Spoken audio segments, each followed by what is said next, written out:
Hey, Most High Christ bless you all.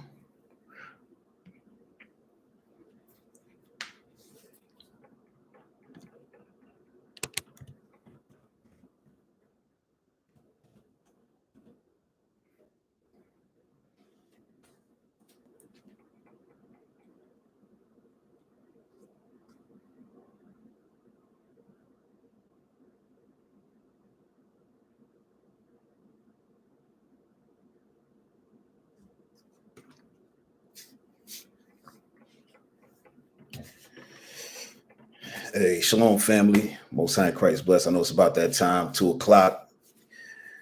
Probably give it a couple of seconds. You know what I mean? Before I get started. Hope y'all week is going well. All right.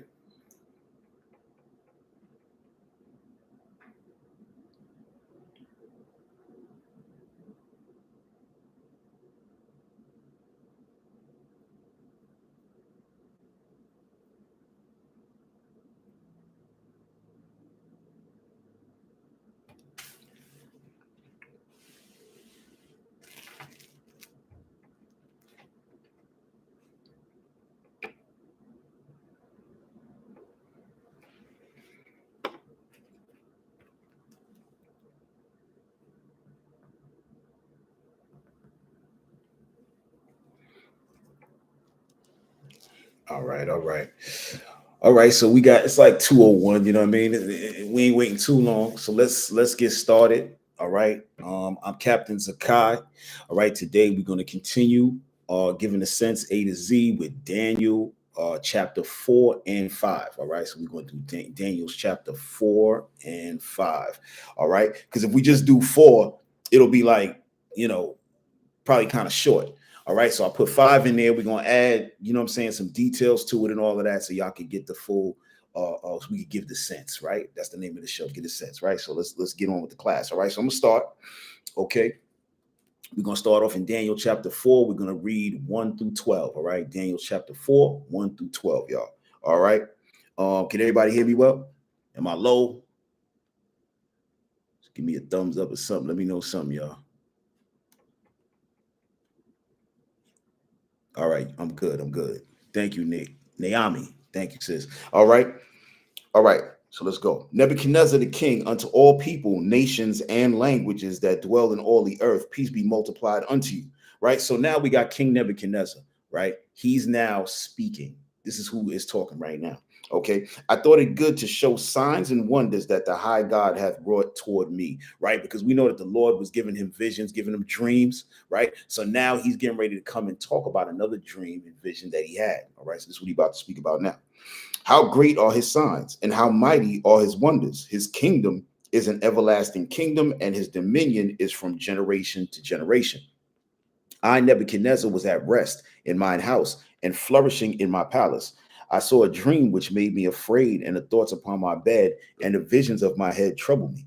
Therefore made I a decree to bring in all the wise men of Babylon before me, that they might make known unto me the interpretation of the dream. Right. So again, he's trying to go to the wise men, right? Those astrologers and all of that, right? He wants to go to them to what? Interpret his dream. But we know that he had already placed Daniel above those men, right? Then came in the magicians, verse 7. Then came in the magicians, the astrologers, the Chaldeans, and the soothsayers. And I told the dream before them, but they did not make known unto me the interpretation thereof. But at the last, Daniel came in before me, whose name was Belshazzar, according to the name of my God, in whom is the spirit of the holy gods. Now, remember, he changed Daniel's name to Belshazzar. We went over that the last class. If y'all was in the last class, we went over what? Bel and the dragon, right? Matter of fact, there was a part of when we went, I think we jumped off into Jeremiah 50, I believe. I went in there to show y'all something, and it was talking about Bel and it was talking about Merodach. I never did go into Merodach. I'm going to touch that a little bit later so I can show y'all Merodach. After I taught that class, I was like, damn, I forgot to go to Merodach. So I'll show y'all that later. But Bel was their god, and a lot of them had those names. You have Belshazzar, who was Nebuchadnezzar's grandson, who we're going to read about in chapter 5. And now what? They would honor their God by using his name within somebody's name. All right. Verse 8. I'm sorry, verse 8. Yes, sir. But yes, but at the last, Daniel came in before me, whose name was Belshazzar, according to the name of my God, meaning Nebuchadnezzar's God, and in whom is the spirit of the holy gods. And before him, I told the dream, saying. So he said Daniel had the spirit of the holy gods within him, right? He called it the holy gods. We know him as the Most High, right? He know that Daniel had the real truth, right? Verse 9, O Belshazzar, master of the magicians, because I knew that the spirit of the holy gods is in thee, and no secret troubleth thee, tell me the visions of my dream that I have seen and the interpretation thereof. Thus were the visions of mine head in my bed, and I saw and behold a tree in the midst of the earth, and the height thereof was great. So now he's about to tell the dream. Very important. Let's read this close. All right, y'all. We in verse 10. Let's pay attention to this because what's being spoken of here was spoken of somewhere else as well. All right, watch this. Thus were the visions of mine head in my bed. I saw, and behold, a tree in the midst of the earth, and the height thereof was great. The tree grew and was strong, and the height thereof reached unto heaven, and the sight thereof to the end of all the earth. The leaves thereof were fair, and the fruit thereof much, and in it was meat for all. The beasts of the field had shadow under it, and the fowls of the heaven dwelt in the boughs thereof, and all flesh was fed of it. Right? So now this is the dream, the vision that was given to Nebuchadnezzar. But guess what? This vision was also written in the book of Ezekiel, right? So now as we going through Daniel, we're finding out what? We're getting it in all the books of the Bible, it's the same. You have the historical context, right? People want to say, oh no, you Israelites, no, you're teaching you out of context. No. You have the historical context, you have the context of prophecy, right? And other spiritual pieces that lend context. This is how we have to view this, right? So now we're about to go check something. Go to Ezekiel chapter 31. All right, y'all. Go to Ezekiel chapter 31. All right. We're going to start at verse 1. Okay. Ezekiel chapter 31, we're going to read verses 1 through 4 or 5, depending on, let me see how it looks when I get down there. All right. It says, and it came to pass in the 11th year, in the 3rd month, in the 1st day of the month, that the word of the Lord came unto me, saying, this is Ezekiel saying the word came unto him. Son of man, speak unto Pharaoh, king of Egypt, and to his multitude, whom art thou like in thy greatness? Now he's saying, tell the Pharaoh, who is like you in your greatness, Pharaoh, right? Behold, the Assyrian was a cedar in Lebanon with fair branches, and with a shadowing shroud, and of his stature, and of high stature, and his top was among the thick boughs. So now remember, we were just reading in Daniel, it was calling what? Nebuchadnezzar, that tree, right? With the fair branches and leaves and all of that. Remember that? Okay, watch this, y'all. The waters made him great. The deep set him up on high with her rivers running around about his plants, and sent out her little rivers unto all the trees of the field. Right? So now that's the key right there. The trees of the field. Now, if y'all been watching classes, some of y'all are new, y'all might not know how the Lord deals with the dark sayings and allegory. But when we read in things like this, we have to know that the trees and the field, they're talking about what? They're talking about people. Okay, so now let's get Mark chapter 8 and 24. Watch this, y'all. We're gonna come right back to Ezekiel, Mark 8 and 24. Let's get that. Okay, if y'all don't have this, hey, write this precept down. Okay, write this precept down. This is how come Nebuchadnezzar is being referred to as a tree. Okay, all right, so that's Mark 8 and 24. All right, no, let's start at 20. Let's start at 23. And he took the blind man by the hand and led him out of the town. And when he had spit on his eyes and put his hands upon him, he asked him if he saw anything. He asked him, can you now see? This man was blind. So Christ said, now can you see? And he looked up and said, I see men as trees walking. Right? So now we know, even in the book of Genesis, right, when you read about the tree and Eve with the tree, that's talking about people. Okay, so now let's go back. And we're going to shoot right back over to the New Testament again. All right. Trees in verse 4, the waters made him great. The deep set him up on high with her rivers running around about his plants, and sent out her little rivers unto all the trees of the field. Right. So let's get Matthew chapter 13 and verse 38. Matthew 13 and 38, y'all. All right. Let's give this sense. Let's get some understanding. All right. So we know what the hell we talking about in this Bible. All right. So verse 38, it says, the field is the world. Now, obviously, the Lord had gave a parable when you read the chapter, right? But I'm just jumping there. Y'all can grab that at any time of the wicked one. Well, right? So let's go back to Ezekiel. So now it's telling you that what? This tree that was so great with the fair branches and the shadowing shroud and all of that, right? What is it telling you? It's telling you that this is a person that's being talked about. It's telling you this is Syria, right? Now they're comparing, the Lord is comparing the people to the trees, right? Let's read down.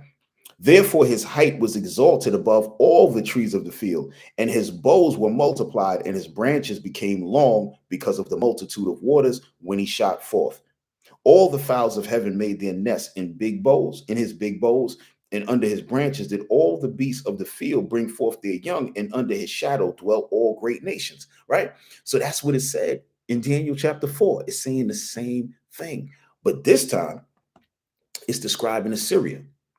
When you read down further, let's read down, let's enjoy, let's read down further, right? Thus was he fair in his greatness, in the length of his branches, for his root was by great waters. The cedars in the garden of God could not hide him, right? Now it's saying the other cedars, they couldn't hide him in the garden of God. So now something else is being introduced. The fir trees were not like his boughs, and the chestnut trees were not like his branches. Not any tree in the garden of God was like unto him in his beauty. I have made him fair by the multitude of his branches, so that all the trees of Eden that were in the garden of God envied him. So now, guess what? This is talking about Assyria and it's talking about Adam. Okay? It's telling you about Adam, how all the other trees, they envied him, right? They were jealous of him, they hated him, right? This is what is being discussed here, right? So now also it's Assyria and also it's Adam. So what? We have spiritual context as well. All right. So don't let nobody throw you off when you're bringing things out. They tell them, oh, that's out of context. No. It's in context. All right. So now let's head back. Let's head back to Daniel chapter 4, verse 12. All right. We're going to read 12 again. The leaves thereof were fair, and the fruit thereof much, and in it was meat for all. The beasts of the field had shadow under it, and the fowls of the heaven dwelt in the boughs thereof, and all flesh was fed of it. Same thing we read, right? 13. All right, we're going to read to 16. I saw in the visions of my head upon my bed, and behold, a watcher, and an holy one came down from heaven. He cried aloud and said thus, hew down the tree, and cut off his branches, shake off his leaves, and scatter his fruit. Let the beasts get away from under it and the fowls from his branches, right? So we read before that the animals with the beasts were going to come, be up under his boughs, eat of the fruit. There's going to be meat for all the nations, so on and so forth. Now this is saying, okay, that great tree, hew it down. All right, hew it down. We're going to read 15. Nevertheless, leave the stump of his roots in the earth. Leave the stump of his roots in the earth. You're going to cut the tree down, but we're going to leave the stump. Right? Even with a band of iron and brass in the tender grass of the field, and let it be wet with the dew of heaven, and let his portion be with the beasts in the grass of the earth. His portion, now remember, we still talking about Nebuchadnezzar. Here, we're talking about Nebuchadnezzar, right? Let his heart be changed from a man's, and let a beast's heart be given unto him, and let 7 times, let's go back to the top of 15. Nevertheless, leave the stump of roots in the earth, right? So now what this is discussing is that Nebuchadnezzar is going to get removed from power. He's going to get removed from power, but the stump is going to be left in the earth, meaning what? And also, let me read this part. Even with a band of iron and brass, if you look that up, they would put a band of iron and brass around a tree to make sure the certainty that the tree would come back, it would grow back. So they would hold it in place so that it could shoot back up. So what is that saying? That Babylon was not going to be destroyed when Nebuchadnezzar got taken out. Okay, you had Merodach, who I was going to bring up to you. Hold on, matter of fact, hold on. Let me jump to y'all real quick. We're coming right back. Jump to Jeremiah, because I left this out. Like I said, I didn't explain it to y'all fully the last time, and then when we got off the class, I was like, damn. Let me see, Jeremiah chapter 50, I think I want. Yes, yes. All right. So y'all go to Jeremiah 50 real quick. We ain't gonna take long. All right. Remember this from Daniel chapter 3. It said, the word of the Lord spake against Babylon and against the land of the Chaldeans by Jeremiah the prophet. Declare ye among the nations and publish and set up a standard, publish and conceal not. Say Babylon is taken, Bel is confounded, right? So we know that Bel, right? That's their God. So that's what it just meant. It meant Babylon was going to get touched, Bel is confounded. Then it says, Merodach is broken in pieces. Her idols are confounded, her images are broken in pieces. Merodach was what? He was one of the kings or one of the leaders that came after Nebuchadnezzar, right? Then after Merodach, you had uh Belshazzar, okay? Not like Daniel, Belshazzar. This is Belshazzar, okay? Which is Nebuchadnezzar's grandson. Okay, so now let's go back to Daniel 4, y'all. Let's go back to Daniel 4. All right. So 4 and 15. Nevertheless, leave the stump of his roots in the earth, even with a band of iron and brass. Right. So now, yes, those kings were going to continue for a little while. All right. Even after Nebuchadnezzar was gone. And how did Nebuchadnezzar get gone? Watch this. In the tender grass of the field, and let it be wet with the dew of heaven, and let his portion be with the beasts in the grass of the earth. So he's saying, let his portion be with the beasts in the grass of the earth. Watch this. Let his heart be changed from man's, and let a beast's heart be given unto him. What happened here is that the Most High literally took this man's mind. He took his mind. All right. So what happened was he let him. That's what it says. They took away a man's mind. It said here it says heart, but y'all know heart is mind, right? From Mark chapter 7 and 21, right? Heart is mind. So the Lord took his mind and gave him what? Gave him a beast mind. That's why it says here in verse 15 that he'll be and let his portion be with the beasts in the grass of the earth, because that's what he was going to be doing now. He's going to lose his mind to the point that he's going to be out there eating grass and just losing it. We're going to read on. Let his heart be changed. We're verse 16. Let his heart be changed from man's, and let a beast's heart be given unto him. Right now, you got to remember when we talking about Babylon, y'all. Remember, Babylon is it's also talking about what? The future Babylon, right? Which is who? Esau. Esau is known as the daughter of Babylon, right? In Psalms 137, right? The daughter of Babylon. So again, like we were saying before, a lot of the stuff we're reading in Daniel is historically contextual, and also that at some point Babylon is going to be revived. I don't want to just hold that. You know what I'm saying? Same thing like when you look at Revelations about Rome, where it said that it was wounded and then it would come back. What is America? Right? Same thing when you look at Babylon, the same thing. It was going to come back. Right? So now when you look at Babylon as being the allegorical, how can I say, allegorical or metaphorical version of Esau back then, right? To show that Esau was going to come. Check this out. We're going to go to Job chapter 30, y'all. Job chapter 30. I hope I ain't confusing y'all. Stay close. Job chapter 30. All right, watch this. Because you might say eating grass and all that. What are you talking about? You said that don't even make sense. Oh, watch this. When we read this, y'all gonna say, okay, all praises. That's the beauty of the Bible, right? So now we in Job chapter 30. We're gonna start in verse 1, y'all. All right, Job 30 and 1. But now they that are younger than I have me in derision, whose fathers I would have disdained to have set with the dogs of my flock. Yea, whereto might the strength of their hands profit me, in whom old age was perished? For want and famine they were solitary, flying into the wilderness in former time, desolate and waste. That wilderness is talking about what? The Caucasus Mountains. We're going to get there. Who cut up mallows by the bushes. All right. Mallows, that's a plant, right? And what you have, mallows by the bushes, and juniper roots for their meat, right? So juniper roots, it's like the bonsai tree, right? Y'all who watched the Karate Kid, remember Mr. Miyagi? I'm talking about the old Karate Kid, not the new one with what's the name, son? Will Smith's son, and the thing that come on Netflix. I'm talking about the old joint where they had the bonsai tree, right? That is juniper. right? So what they're saying and what the scripture is saying is that Esau was eating trees and grass and all that same thing like what Nebuchadnezzar was doing. Okay. Verse 5, they were driven forth from among men. They cried after them as after a thief, because we ran them the hell up out of here. Nobody liked Esau back then, just like nobody like him now. He just got power. All right. So we ran up out of there. He ran up into the Caucasus Mountains. Say he ran off like a thief. Right. Watch this. To dwell in the clefts of the valleys and in the caves of the earth and the rocks. Who's that? The cavemen. That's Esau. All right.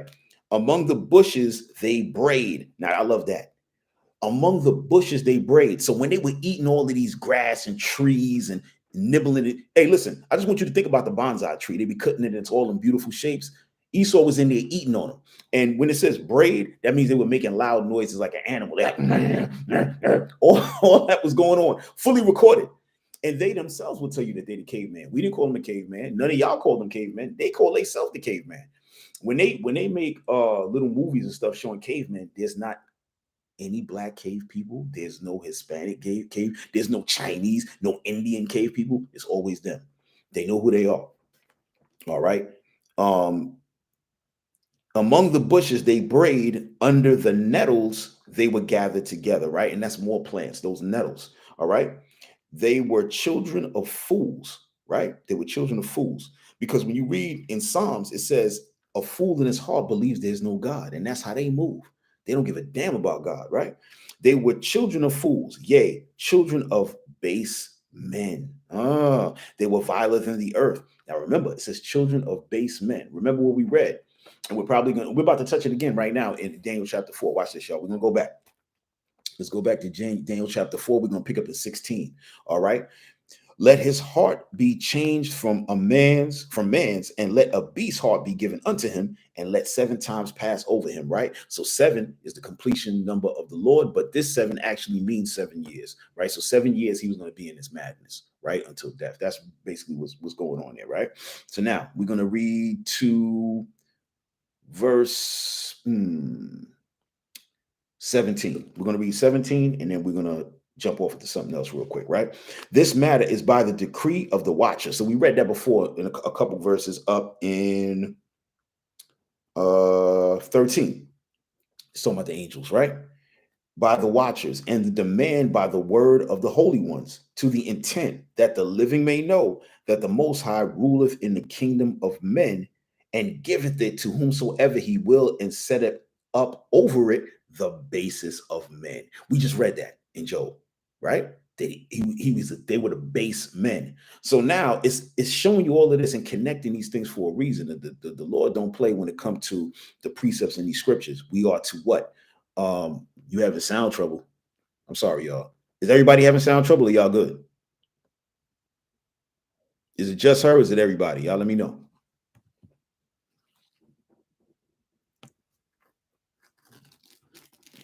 Okay, nobody's saying nothing. Good. All right, we good. That's it. I'm taking y'all word. All right, we good. All praises. All right, so we moving on. All right, so back to verse 17, y'all. This matter is by the decree of the watchers, and the demand by the word of the holy ones, to the intent that the living may know that the Most High ruleth in the kingdom of men, and giveth it to whomsoever he will, and setteth up over it the basis of men. Right, base men. Okay, so now we touched a little bit on that before in a couple chapters ago, but I want to dive in a little bit more to show you the connection between Esau and Babylon even more, right? So now let's go to Job, right? Chapter 1, right?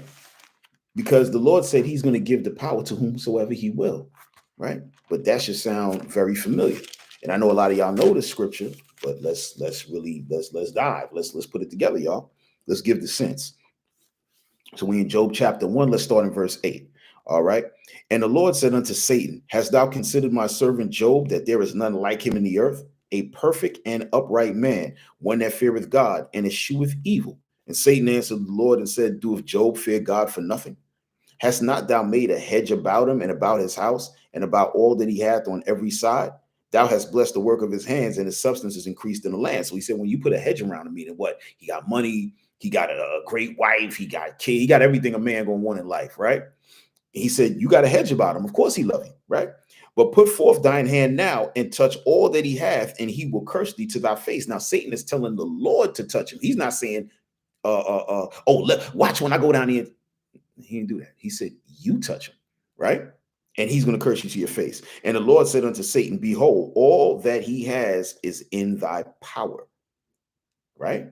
So now the Lord, now again, this is happening way before Job stepped up on the scene. But the purpose of writing this here is to let you know how Satan and the Lord deal with us. How Satan will come and say, oh man, this guy ain't all with that. Hey, Lord, well, yeah. That conversation ain't even got to be had no more because Satan has the power now, right? He's our adversary. That's what the Lord said. Your adversary, the devil, right? Like a roaring lion. So he's out here doing this every day, right? So now check this out. And the Lord said unto Satan, behold, all that he hath is in thy power, only upon himself put not forth thine hand. So Satan went forth from the presence of the Lord, right? So now Satan got that power in his hand, right? So now let me show you this. Let me show y'all this. All right. Let's go to Luke, right? We went over this before. I think we went, but it don't matter because I want to show y'all something. All right. I want to show y'all something.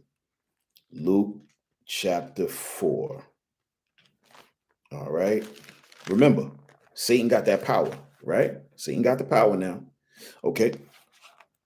Now we start in Luke 4 and verse 1. And Jesus, being full of the Holy Ghost, returned from Jordan and was led by the Spirit into the wilderness, being 40 days tempted of the devil. And in those days he did eat nothing. And when they were ended, he afterward hungered, right? Y'all might think to yourselves, why was Satan tempting the Lord now? You got to really look at this. And it's real. This is how you're going to be able to battle. You know what I'm saying? When we look at Christ, how did he do it? We're going to be able to battle, but we got to think. Remember, Christ created Satan. Just keeping it a million with you. Christ created Satan, right? The Most High created Christ. Christ created all angels and the whole 9 yards. Now, Christ is a superior spirit. Why would Satan believe that he actually had a chance to achieve any kind of success tempting Christ? It's simple. Christ is in the flesh, right? We're going to get this before we read on. Let me show y'all something. All right, that's Mark 14 and 38. Let's go to Mark for whole Luke. We're coming right back. Mark 14 and 38, because I was thinking about it as I was writing the class. I said, let me just put this in here for y'all to meditate on this. You know what I'm saying? Because all of us got to think this way. It's the flesh. We got to always be in the spirit. All right. That's why we say, yo, stay in the spirit, because when you in your flesh, you done. All right. So Mark chapter 14 and verse 38, y'all, watch this. It says, watch ye and pray, lest ye enter into temptation. The spirit truly is ready, but the flesh is weak, right? So Satan, knowing that what? That Christ got a powerful spirit, but he said that flesh. Yeah, that flesh gonna make you weak. I'm gonna touch him. I'm gonna try to touch him. That's what the whole thing was about. That's why he was trying to touch him the whole time, because he knew he was in the flesh. Same with us, right? Let's get another one real quick. Galatians, all right, 5 and 17, real quick, and then we're gonna go back to Luke, y'all. All right. Just a little something for y'all to meditate on as y'all battling, you know what I'm saying, your everyday lives. You know what I'm saying? We know how it is, right? Watch this. This is the meaning right here, 5 and 17. For the flesh lusteth against the spirit, and the spirit against the flesh. And these are contrary the one to the other, so that ye cannot do the things that you would, right? So what? You want to do good, but what? When that temptation gets too strong, when you wind up falling, right? But instead of righteous man falleth and get it up 7 times, right?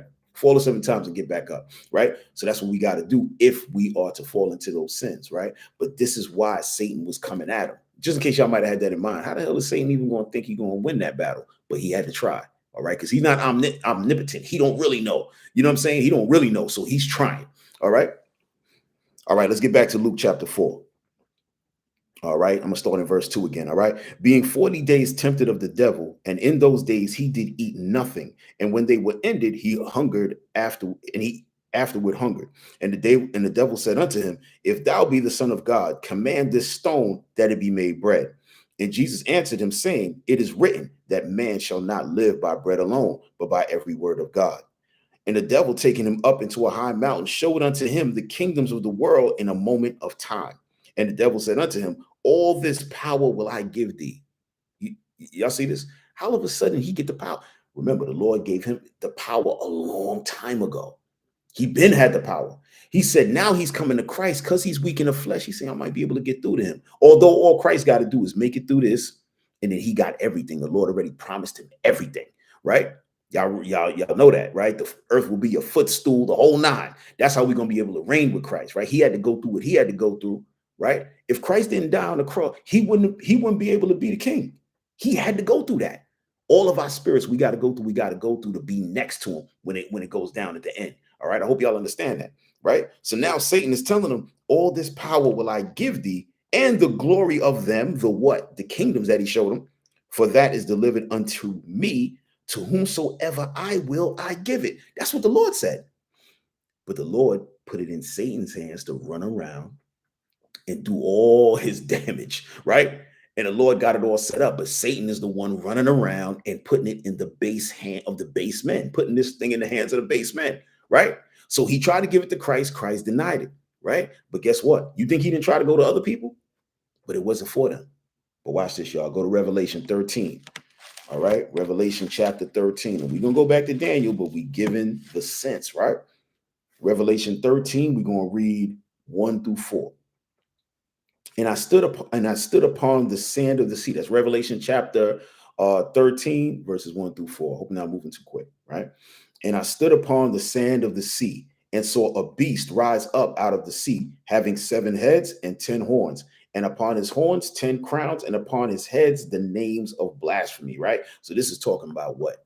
This is Esau, right? With the 7 heads, the 10 horns, right? Those are all of the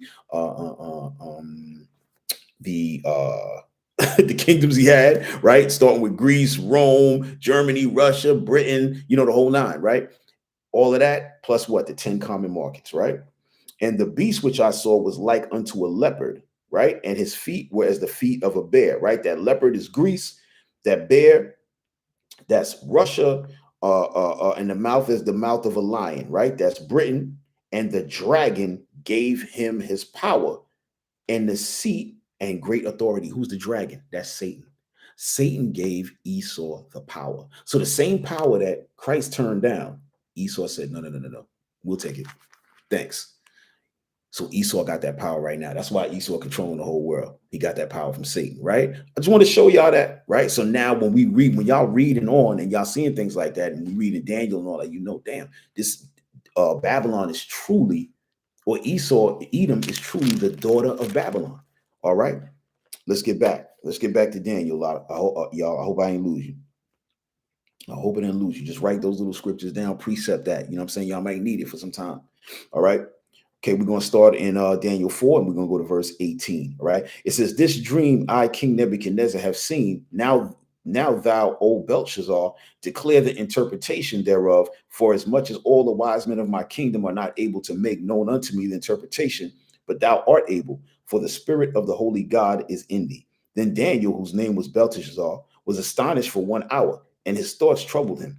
The king spake and said, Belteshazzar, let not the dream or the interpretation thereof trouble thee. Belteshazzar answered and said, my lord, the dream be to them that hate thee. Right? It said it be to them that hate thee. Right? Because remember, even when it was discussing him here, in terms of his leaves and trees being fair and so on and so forth, when you go to 31, at the end of it says what? That they envied him, right? That's just that hate. So it's the same thing. Those that hate thee, meaning what? They coming for you, right? And the interpretation thereof to thine enemies, right? The tree that thou sawest, which grew and was strong, whose height reached unto the heaven, and the sight thereof to all the earth, whose leaves were fair, and the fruit thereof much, and in it was meat for all, under which the beasts of the field dwelt, and upon whose branches the fowls of the heaven had their habitation. It is you, O king, thou art grown and become strong, for thy greatness is grown, and reacheth unto heaven, and thy dominion to the end of the earth. Hold on, let me not run off too far. Where we going to? Okay, we're gonna go to 33, y'all. We'll go to 33. And whereas the king saw a watcher and an holy one coming down from heaven and saying, hew the tree down and destroy it, yet leave the stump of the roots thereof in the earth, even with the band of iron and brass and the tender grass of the field, and let it be wet with the dew of heaven, and let his portion be with the beasts of the field till 7 times pass over. This is the interpretation, O king, and this is the decree of the Most High, which come upon the Lord and kings. Hold on. I messed that up. Which is come upon my Lord the king. My apologies, y'all. That they shall drive thee from men, and thy dwelling shall be with the beasts of the field, and they shall make thee to eat grass as oxen, and they shall wet thee with the dew of heaven, and 7 times shall pass over thee, till thou know that the Most High ruleth in the kingdom of men, and giveth it to whomsoever he will. Right? So he's letting them know right there. Listen, so before we were discussing him actually being a beast in the field, like it's literal, right? So he's telling them, listen, you going to do that so you can learn that the Most High is the king, because he was getting cocky, right? Verse 26, and whereas they commanded to leave the stump of the tree roots, thy kingdom shall be sure unto thee. After that, thou shalt have known that the heavens do rule, right? Because he was going to have other kings that were going to come up after him, right? Wherefore, O king, let my counsel be acceptable unto thee, and break off thy sins, or if it may be a lengthening of thy. So he's trying to tell him to avoid this end for yourself. Hey, give to the poor, start showing mercy, so on and so forth, right? That's what he's telling him, right? Verse 28, all this came upon the king Nebuchadnezzar. At the end of 12 months, he walked in the palace of the kingdom of Babylon. The king spake and said, is not this the great Babylon that I have built for the house of the kingdom by the might of my power and for the honor of my majesty? While the word was in the king's mouth, there fell a voice from heaven saying, O King Nebuchadnezzar, to thee it is spoken, the kingdom is departed from thee, and they shall drive thee from men, and thy dwelling shall be with the beasts of the field. It's saying it again. Now, this is a voice from above. This ain't Daniel no more. This is not just a vision he's seeing. Now it's coming from above, right? They shall make thee to eat grass as oxen, and 7 times shall pass over thee, until thou know that the Most High ruleth in the kingdom of men, and giveth it to whomsoever he will. The same hour was the thing fulfilled upon Nebuchadnezzar, and he was driven from men, and did eat grass as oxen, and his body was wet with the dew of heaven, till his hairs were grown like eagle's feathers, and his nails like bird's claws, right? So why is it saying that? Because what? He's going to be unkept. He lost his mind. He out there scavenging around like some animals. So guess what? His hair is growing crazy. You know what I'm saying? He's not grooming himself. He's looking crazy. His nails are just growing and growing. But what's real wild, and I'm saying wild in a way of, what's beautiful is, again, we're saying that when you're talking about Babylon, you're talking about Esau as well, right? When you look here, it says grown like eagle's feathers, nails like bird's claws. When you look at Second Esdras, I believe it's 11, it goes into what? The claws of Esau, the whole body of the eagle is going to be destroyed and all of that, right? So this, again, is going into that. I just want to throw that out there, all right? We ain't going to go to it or nothing, but just be mindful. When we're reading about Babylon, a lot of it is prophecy and making you understand that we're also going into Esau, amongst other things. Sometimes Assyria is Edom might be referred to as Assyria, and also certain other ones. I think Teman sometimes. I might be jacking that up, but every once in a while, be a little something for Edom. All right, let's go. Okay, I'm gonna read down to 35, y'all. Right? And at the end of days, I, Nebuchadnezzar, lift up mine eyes unto heaven, and mine understanding returned unto me, and I blessed the Most High, and praised and honored him that liveth forever, whose dominion is an everlasting dominion, and his kingdom is from generation to generation. And all the inhabitants of the earth are reputed as nothing. Right? So now he's saying, he started to understand that what? This is during the whole vision now. All right? After the end of it, he said, man, damn, I understand all the inhabitants of the earth are reputed as nothing, and he doth according to his will in the army of heaven and among the inhabitants of the earth, and none can stay his hand or say unto him, what doest thou? But right there in 35, it says, and all the inhabitants of the earth are reputed as nothing, right? So this is even said back then. But again, let's get some precepts, y'all. Let's get Isaiah chapter 40, all right? Let's get some precepts. He ain't the only one that said this. All right. He got that from the Lord himself. Okay.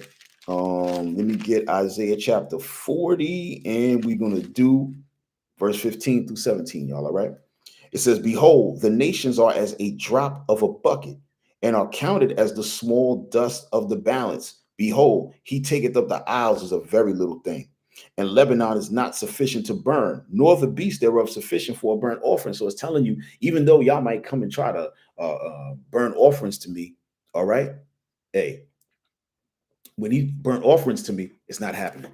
All right, I'm not accepting it. Right? Uh, all nations before him are as nothing. All right, and they are counted to him less than nothing and vanity. All right, so that's what it's telling you. Same thing he said over here in Daniel, reputed as nothing. All right, let's get that again. Second Esdras, real quick. All right, before we finish off Daniel, real quick, y'all. Real quick. Second Esdras 6. And let's do, we're going to try to jump to it quick. All right.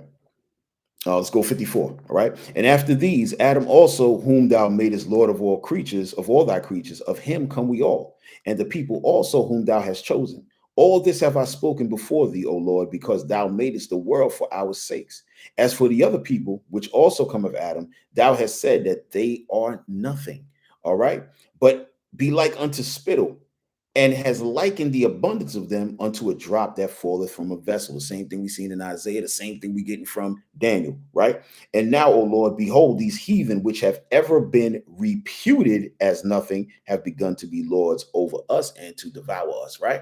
So now we get that from Ezra, right? Who was what? During the same time, right? You get that from Isaiah, and now it's being written in Daniel. All right?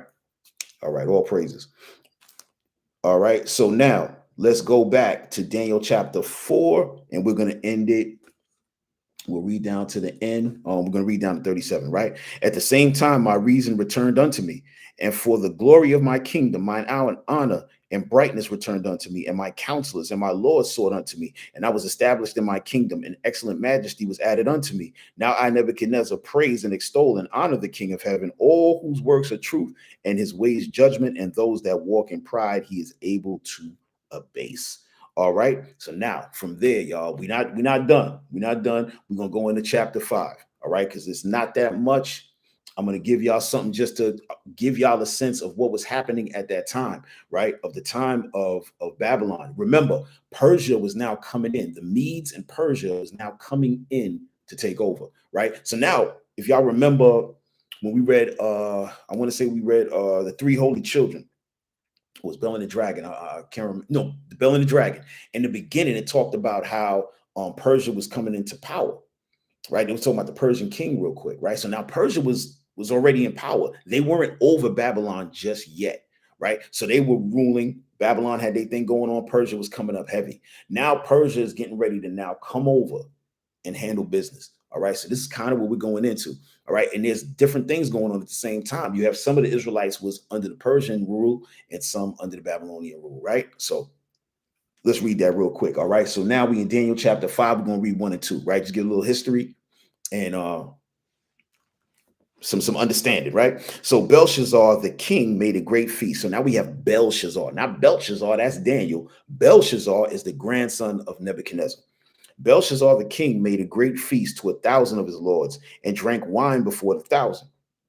Belshazzar, whilst he tasted the wine, commanded to bring the golden and silver vessels which his father Nebuchadnezzar had taken out of the temple which was in Jerusalem, that the king and his princes, his wives, and his concubines might drink therein, right? So Belshazzar wanted to drink out of the holy vessels of the Lord, right? That they took out of our temple way back, right? He said, yo, go get those vessels, man. The things is bad. It was fly. We stole them. Hey, let's drink out of them. Now you might read and say, wait a minute, I thought you said it was grandfather. Remember, in these times, they didn't say grandfather and stuff like that. They said father. This is actually his grandfather. All right. So you can look that up. This is Nebuchadnezzar's grandson is Belshazzar. All right. So now let's go to 2 Kings 20 and 13 through 15. We actually went through this, but I want to show you how they came upon getting these vessels, right? So we could get some understanding of what we read. And sometimes we read stuff like this, we just breeze right by. We're like, the vessels, come on, man, let's get to the point, right? Watch this. Okay, 2 Kings, what the hell did I say, 20? Yeah, 2 Kings chapter 20, verses 13 through 15, y'all. We're going to read it real quick, right? And Hezekiah, King Hezekiah, hearkened unto them and showed them the house of his precious things. Now, let's read up. Let me just give you 12. At that time, Berodach Baladan, the son of Baladan, king of Babylon, sent letters and a present unto Hezekiah, for he had heard that Hezekiah had been sick. Y'all remember that. And Hezekiah hearkened unto them and showed them the house of his precious things, the silver, the gold, the spices, the precious ointment, all the house of his armor, all that was found in his treasures. There was nothing in his house, nor in all his dominion, that Hezekiah showed them not. So he showed them all the vessels and all of the expensive things and all the valuables. Okay. This is what led to them getting smashed, right? Then came Isaiah the prophet unto King Hezekiah and said unto him, what said these men? And from whence came they unto thee? And Hezekiah said, they are come from a far country, even from Babylon. And he said, what have they seen in thine house? And Hezekiah answered, all things that are in mine house have they seen. There is nothing among my treasures that I have not showed them, right? So now this is when they first got eyes on that. You know what I'm saying? We rushing them dudes. You know what I'm saying? They got bread over there, right? They got a strong kingdom. We coming to get that, right? So now from there, go to Second Chronicles chapter 36, right? We've touched on this before, right? We've touched on this before, but let us go back to get a, now we're looking at it from a different point of view, right? That's what makes the scripture so beautiful, right? You're looking at it from you're going to see something different, right? It's talking to a few various points, right? So watch this. Second Chronicles 36, 1-7. Then the people of the land took Jehoaz, the son of Josiah, and made him king in his father's stead in Jerusalem. Jehoaz was 23 years old when he began to reign, and he reigned 3 months in Jerusalem. And the king of Egypt put him down at Jerusalem and condemned the land in 100 talents of silver and a talent of gold.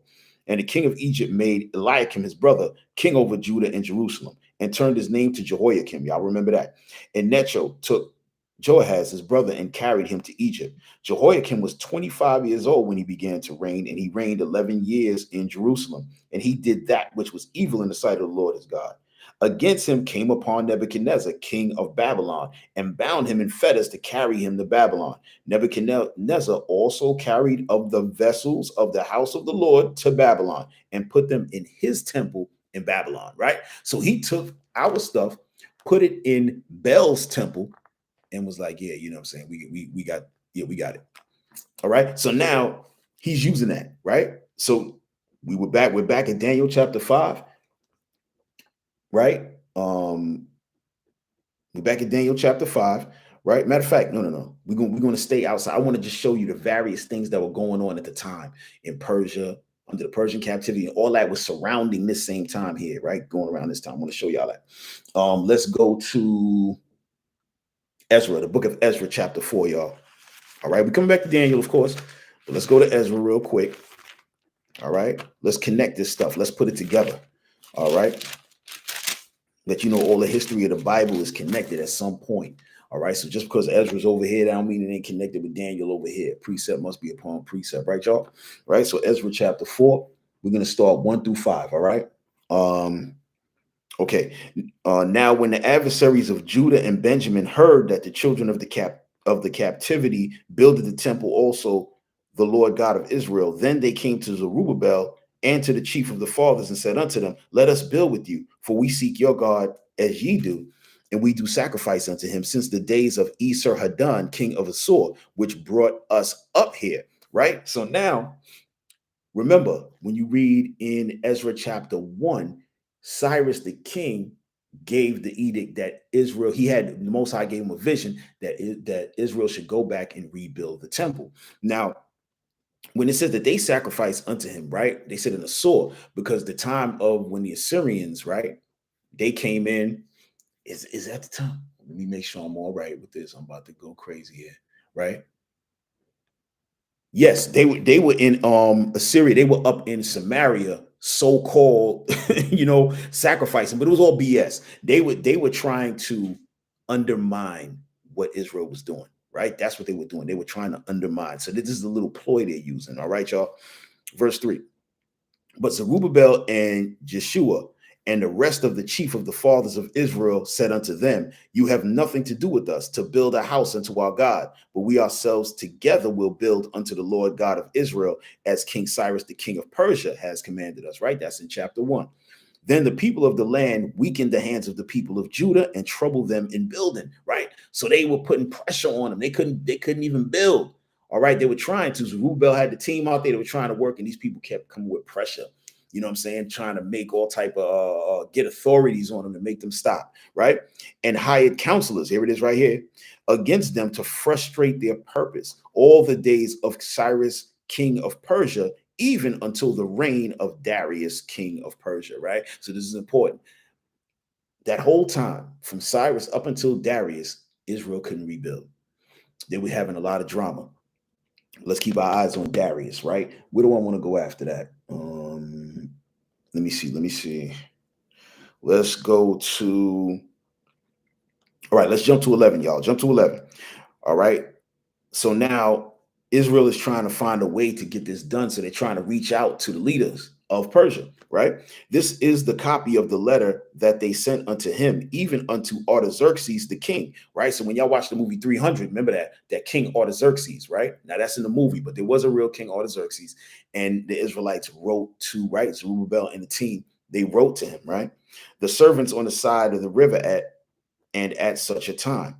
Be it known unto the king that the Jews which came up from thee to us are come. I'm sorry, they didn't write to him. It was the Persians that were writing unto Artaxerxes. My apologies, right? Building the rebellious and the bad city, and have set up the walls thereof and joined the foundations.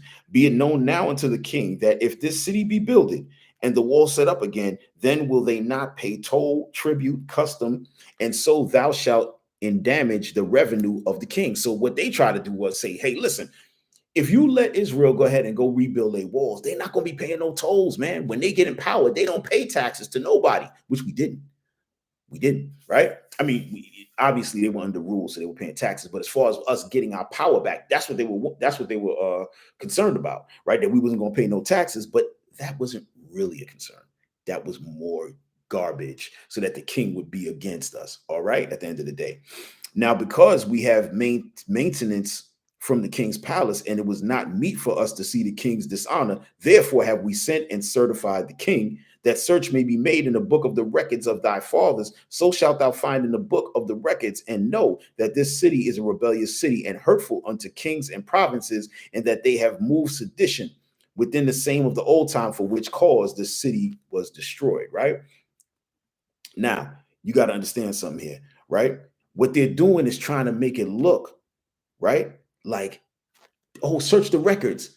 The records is clear. Cyrus said for Israel to go rebuild, but they're telling him, go search the records. You're going to find out this rebellious city. They don't really want him to go search the records. You know what I mean? They're not trying to really make him search the records. They're just trying to run game, right? So here we go. We certified the king that if this city be builded again and the walls thereof set up, by this means thou shalt have no portion on this side the river. Then sent the king an answer unto Raham the chancellor, and to Shimshai the scribe, and to the rest of their companions that dwell in Samaria, and unto the rest beyond the river, peace, and at such a time, right? So like I was saying before, they were in Samaria. That's where he sent the information, right, to these clowns, right? Okay, so now we're going to jump down.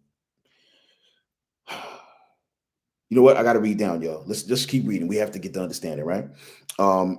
And I commanded, and search hath been made, and it is found that the city of the old time hath made insurrection against kings, and that rebellion and sedition have been made therein. There have been mighty kings also over Jerusalem, which have ruled over all countries beyond the river, and toll and tribute and custom was paid unto them, right?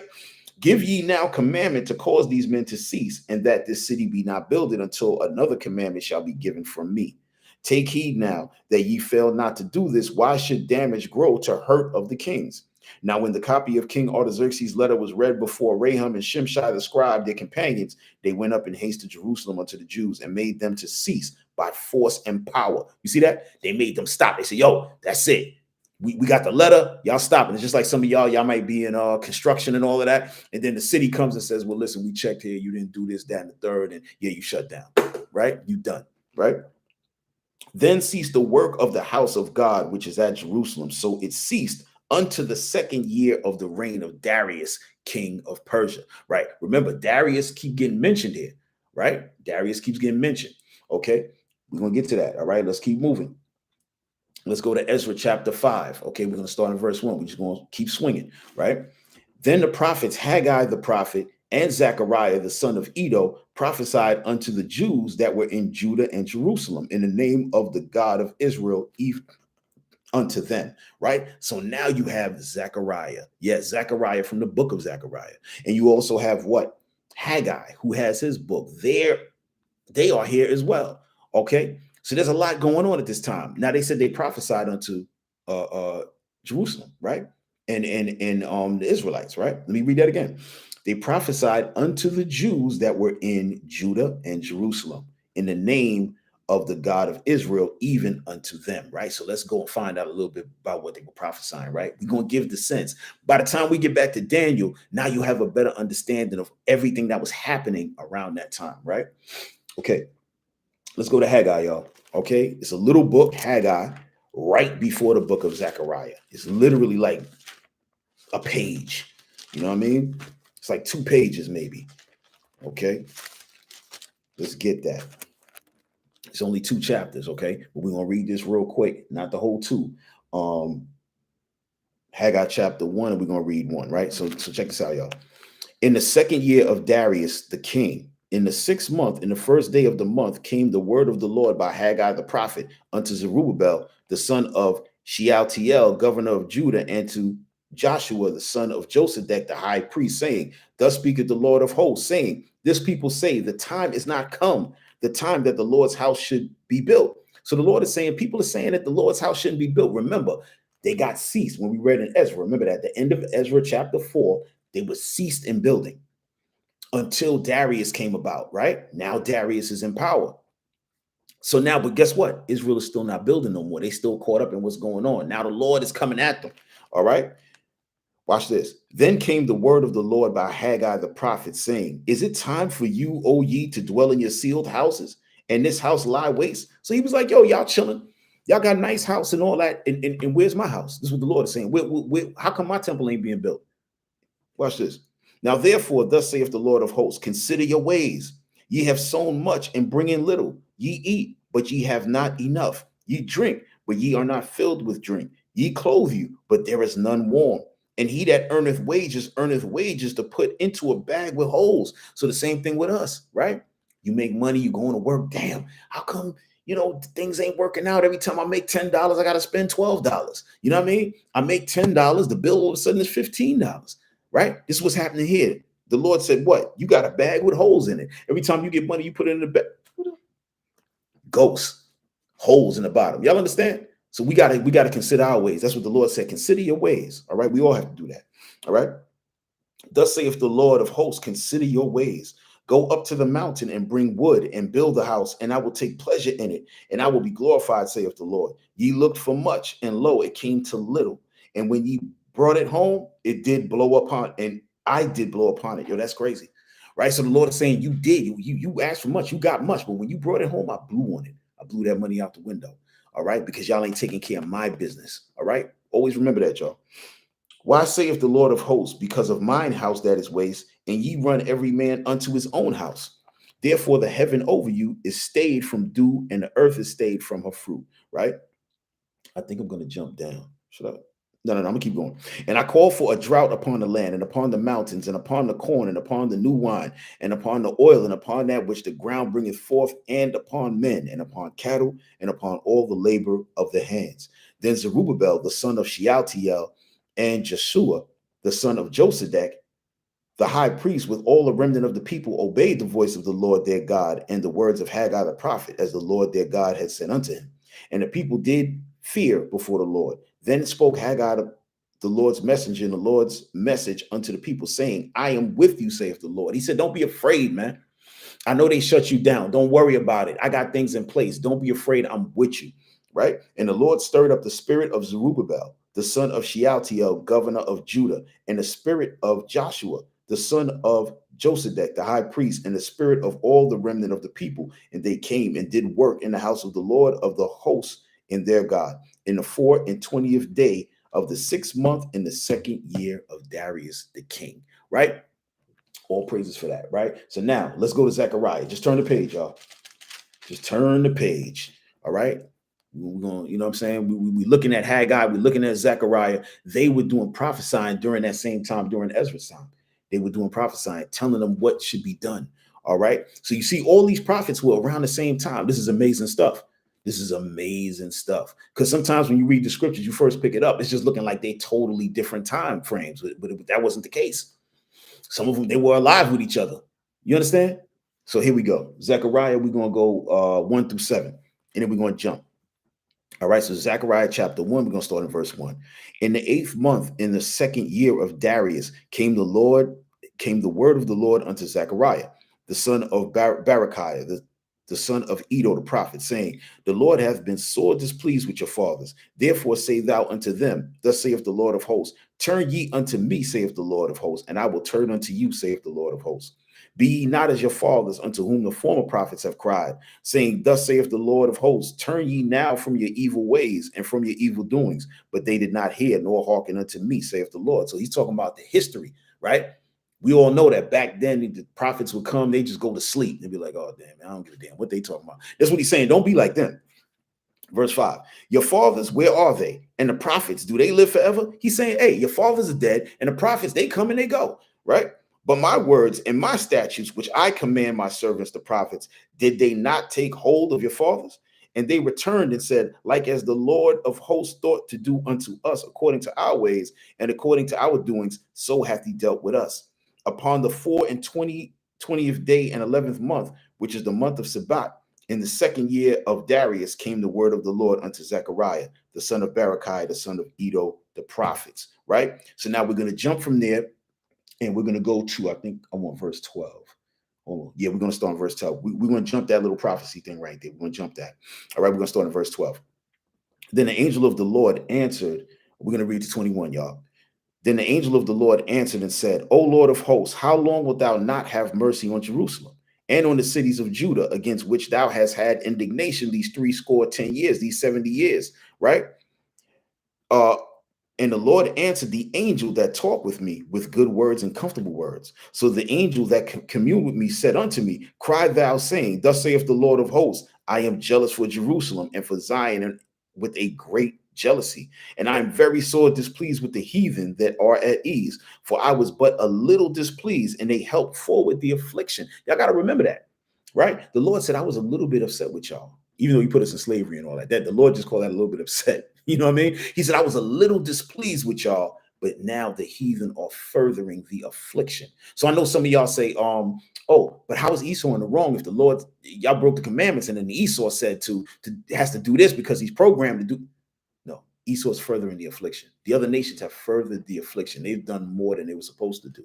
You understand? This is what's being said right here. So y'all get your minds right on that. All right. Verse 16, therefore, thus saith the Lord, I am returned to Jerusalem with mercies. My house shall be built in it, saith the Lord of hosts, and a line shall be stretched forth upon Jerusalem. Cry yet, saying, thus saith the Lord of hosts, my cities through prosperity shall yet be spared abroad, and the Lord shall yet comfort Zion and shall yet choose Israel. All right, I love that. Then lift up mine eyes and saw, and behold, 4 horns. All right. So now Zechariah said he lifted up his eyes and he saw 4 horns, right? What are those 4 horns? Babylon, Persian Medes, Greece, Rome. This is what he saw. Okay. And as we go on in Daniel, we'll be there soon. We're going to be dealing with that way more in depth, right? It's going to be a crazy classes going on there, right? Verse 19. And I said unto the angel that talked with me, what be these? And he answered me, these are the horns which have scattered Judah, Israel, and Jerusalem, right? Because those are the people that have taken us into captivity and scattered us, right? This is what he's trying to say, right? And the Lord showed me 4 carpenters, all right? I like that. 4 carpenters, right? Daniel, Zerubbabel, Judah Maccabees, and Christ, okay? Also with the 12, but if you want to say the 4, Daniel, Zerubbabel, Judas Maccabees, Christ. Okay, write that down. Okay.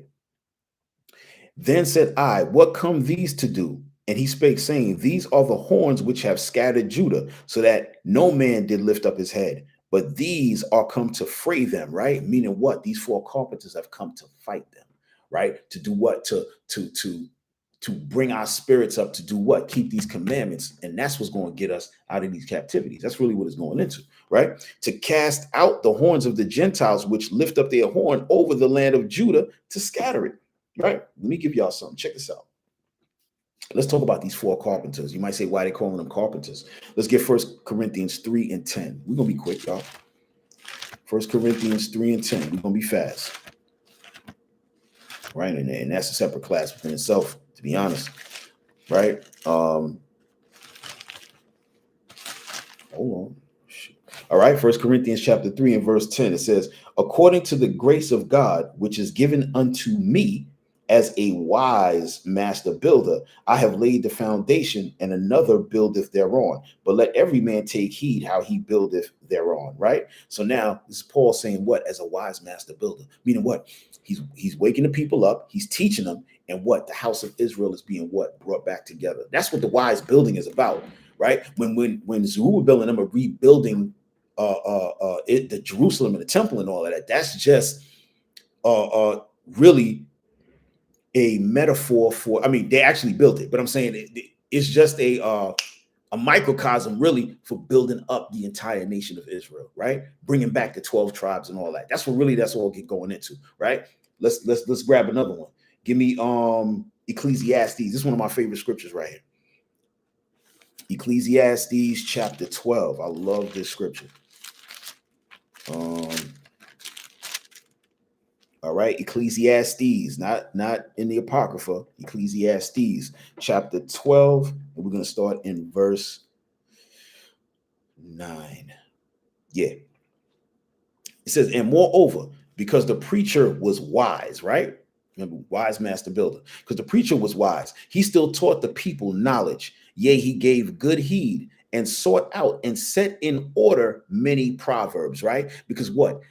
Now that he's building, he's setting in order. He's putting the scriptures together. He's going precept upon precept, right? Look at verse 10. The preacher sought to find out acceptable words. That's what it is. The preacher sought out to find acceptable words. Let me get this yo, listen, I'm going to teach y'all this. I'm going to prophesy this. This is what we have to do. The Lord said this. Check this out. Give me so and so, so forth. This is what we're looking at. All right. The preacher sought to find acceptable words, and that which was written was upright, even words of truth. Verse 11, the words of the wise are as goads, G-O-A-D-S. That word means a stimulant, like to stimulate or motivate, right? The words of the wise are as goads and as nails fastened by the masters of assemblies, right? That's those carpenters, the master of assembly. What? You're assembling something, and also it's talking about the holy convocation of the people, the house of Israel being put back together, which is an assemblage or that holy assembly, that convocation. And also here, what? If you want to look at it in a way of putting things together, that's the assembling of something, right? When you buy something, you got to assemble it. Whatever you want to put it as, get it in your mind and hold that thing tight. Let's read that verse 11 again. The words of the wise are as goads and as nails fastened by the masters of assemblies, which are given by one shepherd, which is Christ, right? Tell you that what in John chapter 10, you see that in Ezekiel 37, and we just seen it here in Zechariah. When you go back, y'all, let's go back, Zechariah chapter 1, right? When it talks about them four carpenters, and Christ is listed as that. And it says what? That Christ is what? They're going to fray against them. They're going to fight against what? The nations and the Gentiles and all of the foolishness that they've been teaching us all this time. The knowledge is going to allow us to assemble back together, right? All praises to the Lord. Hope y'all got something out of that, right? So now go to chapter 4 and verse 6. All right. We almost done, y'all. We almost done. Chapter 4 and verse 6. All right. It says, then he answered and spake unto me, saying, this is the word of the Lord unto Zerubbabel. All right. Same angel. Right? This is the word of the Lord unto Zerubbabel, saying, not by might, nor by power, but by my spirit, saith the Lord of hosts. Right? Y'all know what that is, right? Go to Ephesians chapter 6. Go to Ephesians chapter 6. Okay, those of you who don't have it, then write this down. All right, Ephesians chapter 6 and verse 10. Y'all remember this. Finally, my brethren, be strong in the Lord and in the power of his might. Put on the whole armor of God, that ye might be able to stand against the wiles of the devil, right? But I just want that part right there. In the power of his might, the Lord's might. That's how we're going to do it. Same thing with Zerubbabel. Okay, let's go back. Okay, that's why he told Zerubbabel, not by might nor by power. Why did he say that? Because Zerubbabel was a thumper. Y'all might not have known that. Zerubbabel was a warrior. Okay, he wasn't no like some dude just running around and just talking all damn day. He was putting hands to people. You know what I'm saying? He was like a military individual. So that's why he told him not by power or by might, because Zerubbabel might get that in mind. Like, yo, it's time for us to get busy, right? But by my spirit. Okay, that's what's being said in Ephesians chapter 6 as well, right? Saith the Lord of hosts. All right, hold on. Let me see how far we going down. Okay, I'm gonna read the next verse. Now watch this, y'all. Who art thou, O great mountain? Before Zerubbabel, thou shalt become a plain, right? So now it's saying this great mountain is going to become a plain. It's going to get flattened, right? And he shall bring forth the headstone thereof with shoutings, crying, grace, grace unto it. All right, so let's dive into that a little bit. All right. Let me get, I'm the only one here. Ain't nobody reading for me. I'm going crazy, y'all. Bear with me. All right. Let me get Jeremiah chapter 51. Let me get Jeremiah 51. All right.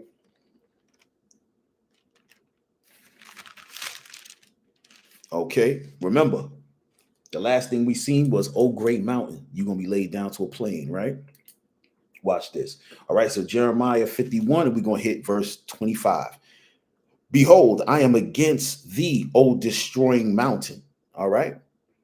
Saith the Lord, which destroyeth all earth, and I will stretch out mine hand upon thee and roll thee down from the rocks and will make thee a burnt mountain. Right? You see that? It's going to make you a burnt mountain. Make thee a burnt mountain. Talking about what? We're going to find out. Go to Revelation 8 and 8. Remember, Zechariah is doing prophecy. Okay? Not just about that time, but the time to come. All right? Let's get Revelation 8 and 8. All right? And the second angel sounded, and as it were a great mountain burning with fire was cast into the sea, and the third part of the sea became blood, right? If we read the chapter, you're going to find out that what? This is nuclear weapons, right? Destroying Esau, destroying the new Babylon or current day Babylon. That's what it's talking about. So this is what Zechariah is getting into in the spirit. All right? That's what he's getting into in the spirit. Let's go back. Zechariah chapter 4 and verse 7. Who art thou, O great mountain? Before Zerubbabel, thou shalt become a plain. That's going to be Esau. It's going to become a plain. All right. Destroyed. All right. And he shall bring forth the headstone thereof with shoutings, crying, grace, grace unto it. When it's talking about the headstone, just go back one chapter. All right. We can't get into it deep, but I'm just going to give it to you. All right. Go to Zechariah chapter 3 and verse 8. Hear now, O Joshua, the high priest, thou and thy fellows that sit before thee, for they are men, wondered at. For behold, I will bring forth my servant, the branch, right? The branch, that's talking about Christ, right? For behold, the stone that I have laid before Joshua, upon one stone shall be 7 eyes. Behold, I will engrave the engraving thereof, saith the Lord of hosts, and I will remove the iniquity of that land in that day. But we just want what? We want verse 8, the branch. Okay. So now when you come back to chapter 4 and verse 7, when it says the headstone, is really discussing that branch that we read about over there. All right. And y'all know the stone that, that the builders rejected, the whole 9 yards, right? Y'all know that. Hopefully y'all know about that, right? But that's what's going into. I just kept it in chapter 3 so y'all can see how the chapters will transition, although we didn't go through everything, right? Let me see what else I want. Yeah, let's read. We're going to read down, y'all. Moreover, the word of the Lord. We in chapter 4 of Zechariah, verse 8.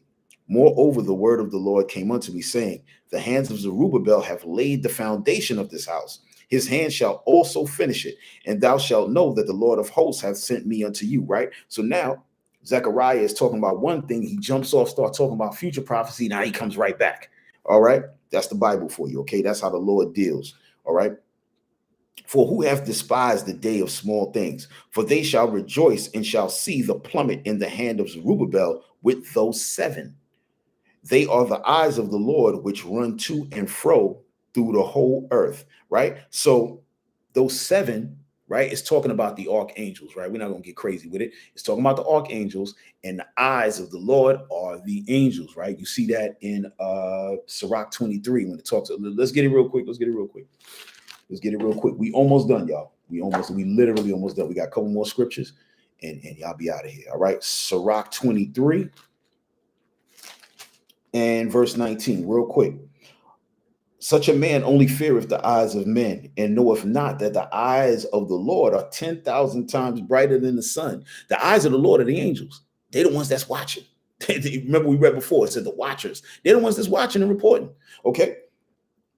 10,000 times brighter than the sun, beholding all the ways of men and considering the most secret parts. All right, so let's go back to Daniel, y'all. Let's go back to Daniel. Don't forget, we actually reading Daniel today. We actually reading Daniel. We're about to run right through it. All right, Daniel chapter 5. Okay, so we're going to start in verse 3. We're going to read down to 28. All right. Then they brought the golden vessels that were taken out of the temple of the house of God, which was at Jerusalem. And the king and his princes, his wives, and his concubines drank in them. They drank wine and praised the gods of gold and of silver, of brass, iron, wood, and stone. Because remember, they had all of those type of gods that they were worshiping, right? In the same hour came forth fingers of a man's hand and wrote over against the candlestick upon the plaster of the wall of the king's palace. And the king saw the part of the hand that wrote. Then the king's countenance was changed, and his thoughts troubled him, so that the joints of his loins were loosed, and his knees smote one against another. He got scared to death. He just seen some handwriting on the wall. He got nervous and scared. He started shaking. The king cried aloud to bring in the astrologers, the Chaldeans, the soothsayers, and the king spake and said to the wise men of Babylon, whosoever shall read this writing and show me the interpretation thereof shall be clothed with scarlet and have a chain of gold about his neck, and shall be the third ruler in the kingdom. Then came in all the king's wise men, but they could not read the writing, nor make known to the king the interpretation thereof. Then was King Belshazzar greatly troubled, and his countenance was changed in him, and his lords were astonished. Now the queen, by reason of the words of the king and his lords, came into the banquet house, and the queen spake and said, O king, live forever. Let not thy thoughts trouble thee, nor let the countenance be changed. There is a man in your kingdom in whom is the spirit of the holy gods. And in the days of thy father, light and understanding and wisdom, like the wisdom of the gods, was found in him, whom the king Nebuchadnezzar, thy father, the king, I say, thy father made master of the magicians, astrologers, Chaldeans, and the soothsayers. So he's talking about Daniel. She's talking about Daniel. She's saying there's a guy here that can work this out. Don't be scared, right? For as much as an excellent spirit and knowledge and understanding, interpreting of dreams. I'm in verse 12, y'all. Okay. And showing hard sentences. Right. So she's saying Daniel be showing hard sentences and dissolving of doubts. Yo, that's crazy. I love that. Dissolving of doubts. Come on, man. Were found in the same Daniel, whom the king named Belshazzar. Now let Daniel be called, and he will show the interpretation. Then was Daniel brought in before the king, and the king spake and said unto Daniel, art thou that Daniel, which art of the children of the captivity of Judah, whom the king, my father, brought out of Jewry? I have even heard of you, that the spirit of the gods is in thee, and that light and understanding and excellent wisdom is found in thee. And now the wise men, the astrologers, have been brought in before me, that thou should read this writing and make known unto me the interpretation thereof, but they cannot show the interpretation of the thing. And I have heard of thee that thou can make interpretations and dissolve doubts. Now, if thou canst read the writing, make known to me the interpretation thereof, thou shalt be clothed with scarlet and have a chain of gold about thy neck, and shall be the third ruler in the kingdom. So he's telling them now, hey, if you get this done for me, man, I'm gonna give you rulership, and I'm gonna put a chain on your neck. You know what I'm saying? That's what all these rap groups was doing back then. As soon as you make the label, they like, yo, give him a Death Row chain, give him a Bad Boy chain, give him whatever, Rockefeller, whatever. You know what I'm saying? Some of y'all that wasn't around during that time, that's what was going on. But this is our, we was always into this jewelry. This guy knew he knew what was made us tick. He said, yo, Daniel, let me give you a little chain, right? What Daniel said. O thou king, the most high God gave Nebuchadnezzar thy father a kingdom and majesty and glory and honor. And for the majesty that he gave him, all people, nations, and languages trembled and feared before him. Whom he would, he slew, and whom he would, he kept alive, and whom he would, he set up, and whom he would, he put down. Right. So when we read back in Kings and Chronicles, you see Nebuchadnezzar, what he lifted up some guys, he made some kings, others he killed, some he just put to the side, put in jail. You know how he was moving it. All right. That's really what it's going into. But when his heart was lifted up and his mind hardened in pride, he was deposed from his kingly throne, and they took his glory from him. And he was driven from the sons of men, and his heart was made like the beast, and his dwelling was with the wild asses. They fed him with grass like oxen, and his body was wet with the dew of heaven, till he knew that the Most High God ruled in the kingdom of men, and that he appointed over it whomsoever he will. And thou, his son, O Belshazzar, hast not humbled thine heart, though thou knewest all this, but hast lifted up thyself against the Lord of heaven, and they have brought the vessels of his house before thee, and thou and thy lords, thy wives and thy concubines have drunk wine in them, and thou hast praised the gods of silver and gold and brass, iron, wood, and stone, which see not, nor hear, nor know. And the God in whose hand thy breath is, and whose are all thy ways, hast thou not glorified. So he's saying you taking all the temple, all of the vessels from the temple of the real God, and you drinking and laughing and joking and praising all these gods that don't even exist. And you refuse to show honor to the God that actually put breath in your body. That's what he's telling them. And this is the writing that was written. Mene, Tekel, Upharsin. Listen, I don't know what this is, y'all. All right. I'm with y'all. I don't know what it is. This is the interpretation of the thing. Mene, God hath numbered thy kingdom and finished it. Right. So now he said, God, that word means that God has numbered your kingdom. He's put an end of time on it. Right. And you're done. Tekel, thou art weighed in the balances and are found wanting. You found lacking. Okay. 28. Perez, thy kingdom is divided and given to the Medes and Persians. So right there, he's telling them that your kingdom is now given over to the Medes and over to the Persians. I gotta jump. Let's get a couple quick ones. All right. Jeremiah 51, real quick, y'all. Jeremiah 51. Write this down, man. Keep these notes, y'all. Jeremiah 51. Come on. All right. Okay, 51. We're going to read verse 1 and then we're going to jump to 11, y'all. All right. Thus saith the Lord, behold, I will raise up against Babylon and against them that dwell in the midst of them that rise up against me a destroying wind. Right. Again, this is historical and prophetic, right? So we just reading that part, right? Now let's jump to 11. Watch this, y'all. Make bright the arrows, gather the shields. The Lord hath raised up the spirit of the kings of the Medes, right?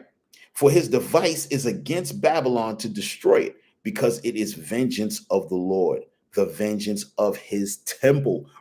All right? The disrespect, and it couldn't be tolerated anymore. Lord was like, you got to get up out of here. All right? So now let's go to Isaiah real quick. Isaiah 13, y'all. All right. Isaiah chapter 13, verse 17 through 19. All right.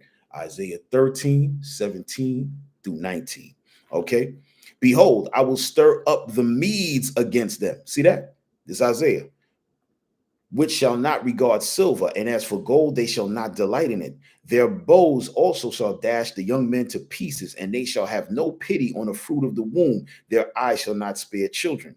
And Babylon, the glory of kingdoms, the beauty of the Chaldees' excellency, shall be as when God overthrew Sodom and Gomorrah. Right? So that's the prophetic side of it, meaning what? At this Babylon is going to be destroyed with what?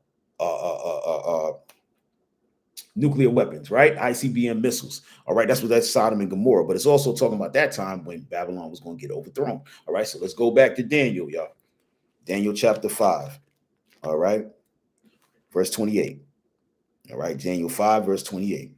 Perez, thy kingdom is divided and given to the Medes and the Persians. Then commanded Belshazzar, and they clothed Daniel with scarlet and put a chain of gold about his neck and made a proclamation concerning him that he should be the third ruler in the kingdom. I think I skipped something over there because Daniel had told him, I don't even want that chain. I don't want none of that. But he gave it to him anyways. And you don't tell me what to do. I'm giving you a chain. I'm giving you scarlet, all that. Right? Verse 30. In that night was Belshazzar, the king of the Chaldeans, slain. Right? So he got put to death that night. And Darius, the Median, took the kingdom, being about 62 years old. So he was 62, right? So now we see how Darius came in. So remember, once Darius came in now, all the other stuff we read about, that started to turn. That's when the Lord said, hey, y'all neglecting my building, y'all doing so on and so forth. And Zerubbabel and all of them started to turn back up, right? So this is how we give the sense to what we're reading and connect, you know what I'm saying, the other books of the scriptures during the Persian and the Babylonian times, all right?